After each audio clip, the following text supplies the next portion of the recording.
aktivitas, yang ketiga proyek berbasis tema, dan yang terakhir yaitu otonomi. Nah, kemudian di sini saya akan menjelaskan sedikit perbedaan antara kurikulum Merdeka dan KPJS.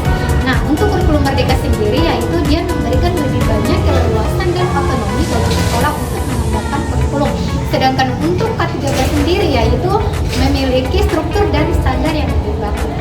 Apa sih tujuan dari kurikulum Merdeka itu? Nah, kurikulum Merdeka juga bertujuan untuk menciptakan pendidikan yang lebih berorientasi pada hasil, meningkatkan kemampuan siswa dalam berpikir kritis, mengembangkan kemampuan berkomunikasi efektif dan bekerja sama dalam tim. Nah, dalam kurikulum terdapat 4 kompetensi dasar. Yang pertama spiritual, sikap dasar, yang kedua sikap sosial, yang ketiga pengetahuan, dan yang keempat keterampilan. Nah, dalam kurikulum Merdeka yang dipakai hanya KD3 sama KD4. Kenapa?